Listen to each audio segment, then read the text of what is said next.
هذا كلها لا تحية الله يربطك.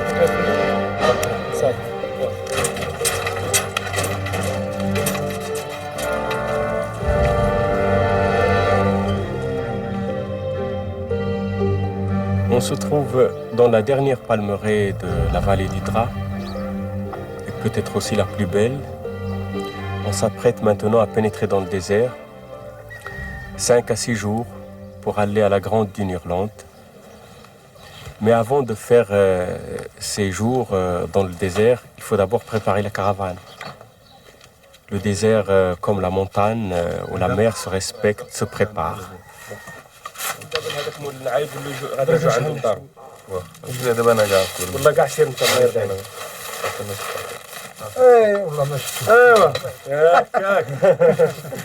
وأوفوا الكيل بالميزان. ولا 5 كيلو، حيد 5 كيلو. والله مشكل. نقص ولا كسرها اللي بغيت. اللي بغيت هذا حجره وكسر.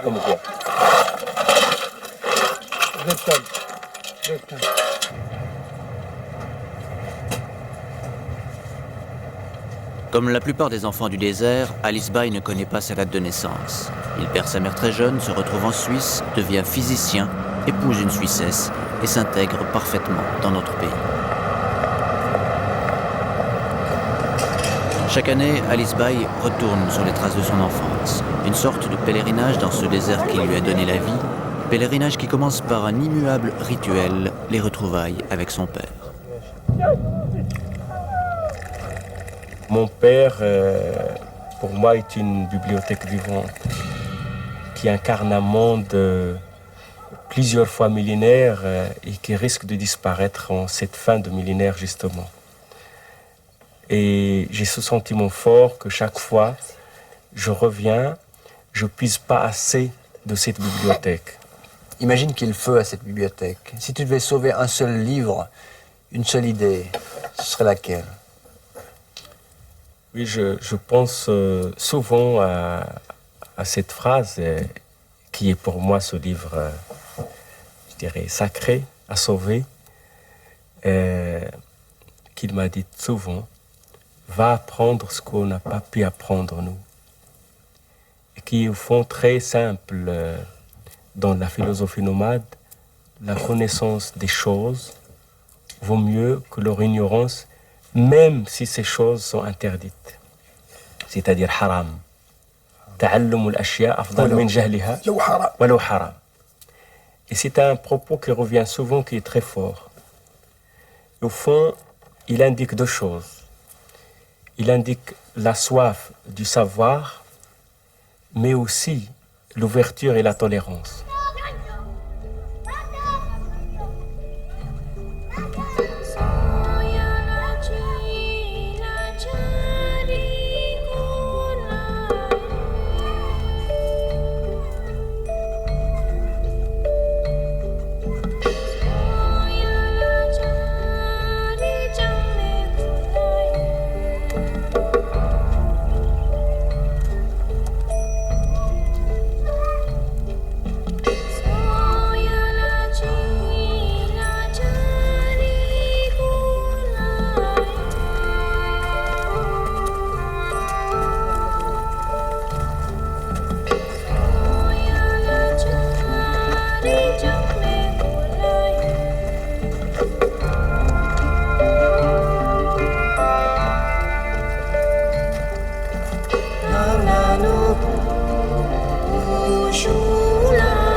تعالي نفسك. En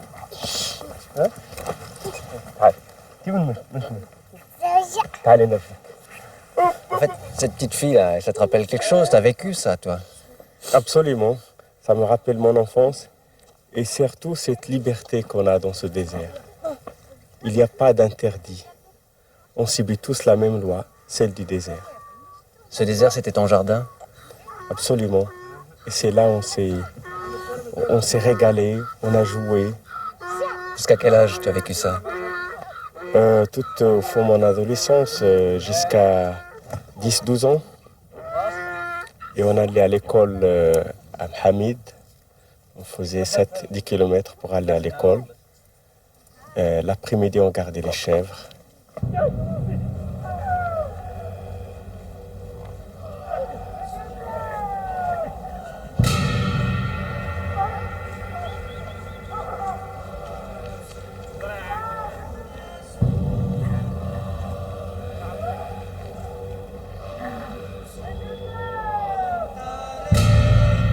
Moi, je retrouve ce qu'ont vécu nos ancêtres, les nomades, il y a plusieurs siècles. Et c'est merveilleux, cette intemporalité des choses. Tout ce qu'ils font, c'est ce qu'on a fait il y a plusieurs siècles. Et c'est merveilleux, ce voyage dans le temps, justement. C'est le temps qui s'efface. Absolument.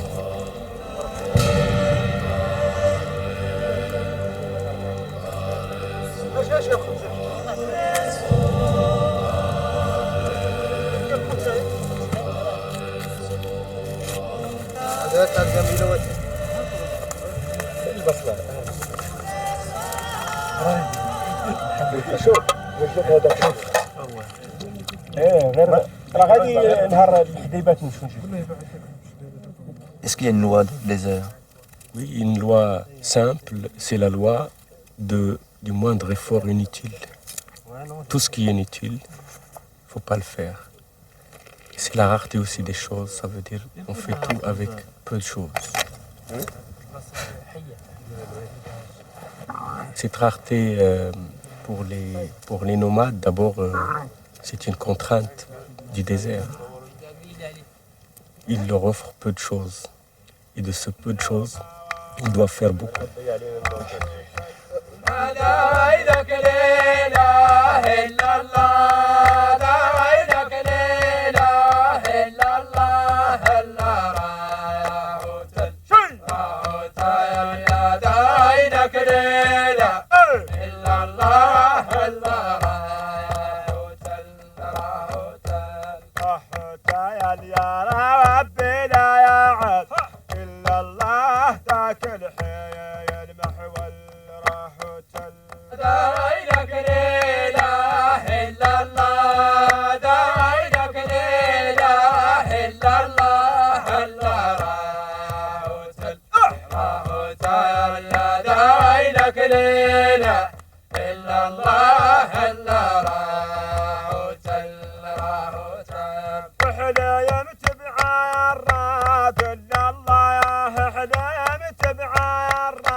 Cette plante a créé la vie.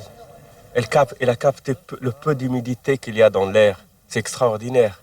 Ce peu d'humidité s'est condensé la nuit, parce qu'il fait froid la nuit dans le désert. Et puis, elle a capté cette eau. Et on la voit. Regarde, c'est beau ça. C'est ça le miracle. C'est ça le miracle du désert. De peu, on capte la vie.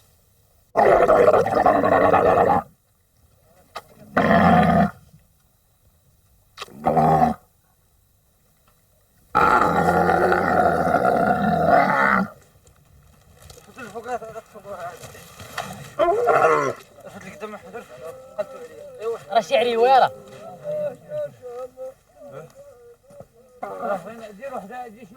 اللي ياكل وديهم بجوج لا لا اللي ياكل الين يوكل هذيك الساعه 2 هون ردهم ولا هكا مشاو لكم سير هون سير هاك هذا باش نديهم بجوج كل بالفوقانيه بالفوق 2 1 2 3 3 4 النار خلاو لكم بك على ضم قطع هذا باش لا تسير هون عمرو مشيتوا سير له سير بعد ما تلف واعطيه هذا هنا كل هنا النهار ما تلهم 1 جوج، 2 ثلاثة. 3 النهار الله يموت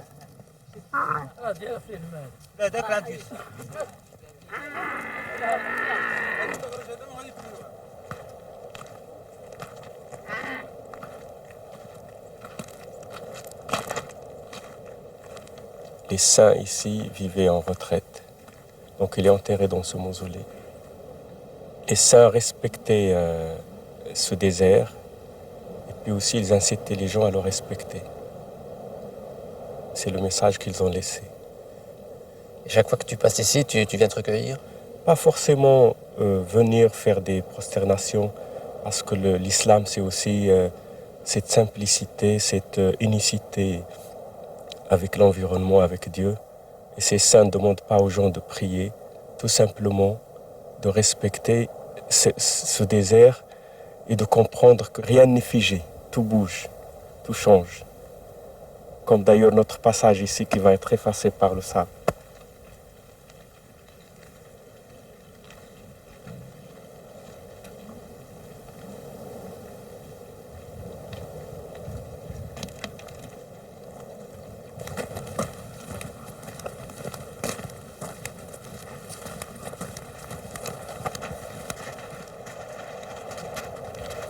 Le chameau est intégré dans tout le mode de vie nomade.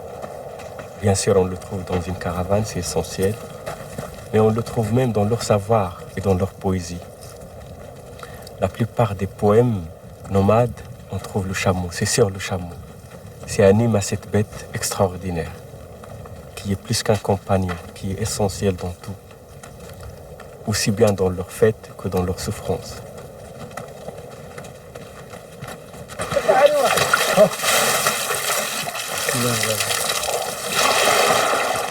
Ils ont une autonomie de combien de jours? En moyenne, une semaine, mais ils peuvent aller jusqu'à 2 semaines. Mais là, on a fait déjà quelques jours, déjà 5 jours sans l'eau. Mais ils pouvaient continuer plus. Mais si on trouve aussi l'eau, donc on peut aussi leur servir.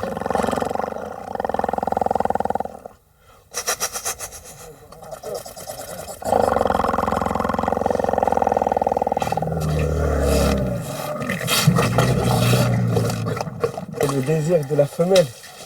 Et après quelques jours d'abstinence, il retrouve l'eau et la femme.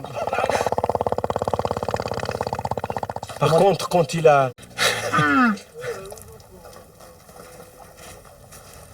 Ces amis chameliers, c'est des gens qui vivent en harmonie dans cet environnement, avec la nature, avec les animaux, le chameau, et avec eux-mêmes.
Chez les nomades, on ne fait rien pour, je dirais, pour plaire ou pour l'esthétique.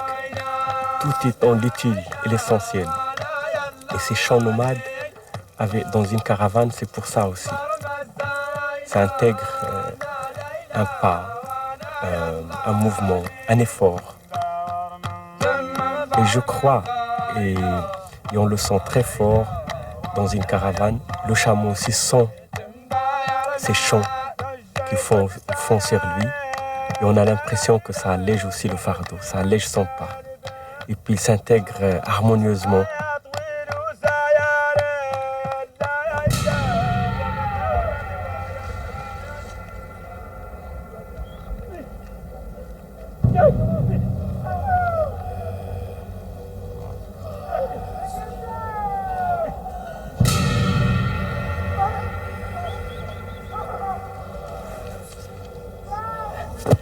Hop, garde allez.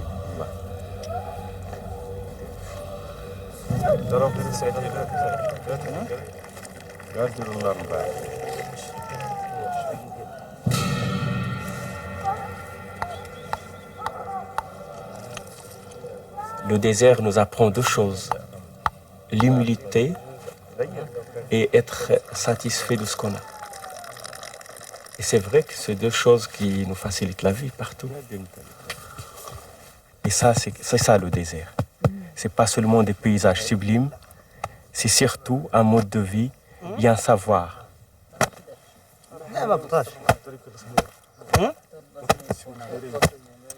On retrouve ces gestes essentiels et simples et qui nous permettent de vivre dans le désert comme vivaient il y a peut-être plusieurs milliers d'années déjà.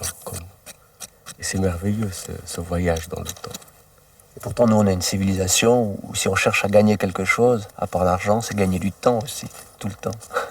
Oui, mais c'est bien de se rappeler aussi qu'on peut se détacher de cette civilisation et justement vivre un peu en dehors du temps. C'est merveilleux, non ?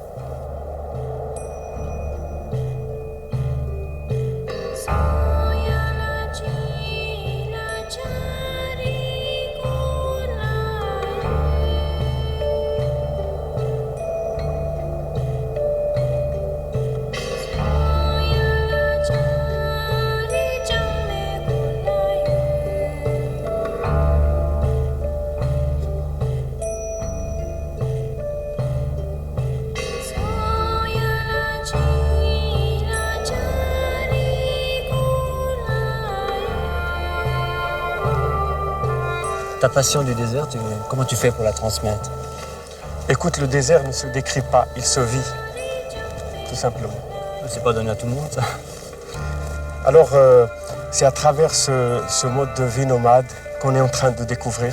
Il faut rappeler quand même une chose qu'on a fait 3 heures d'avion, une journée de voiture à travers une super vallée, 3 jours de caravane, et c'est maintenant qu'on commence à sentir le désert.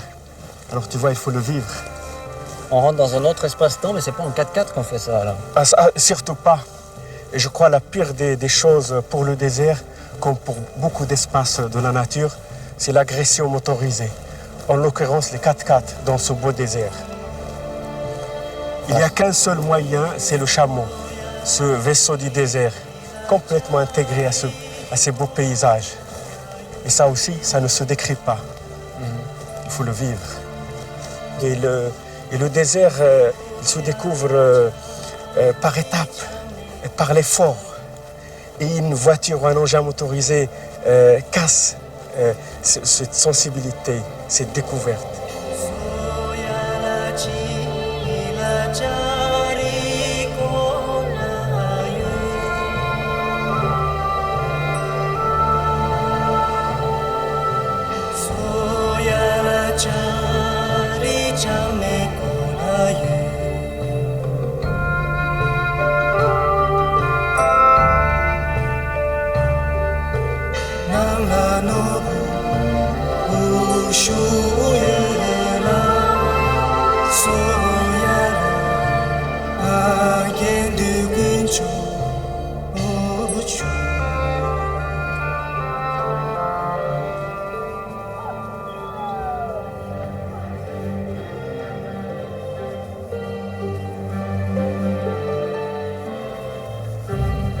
On parle beaucoup du mystère du désert, mais selon toi, c'est quoi ce mystère?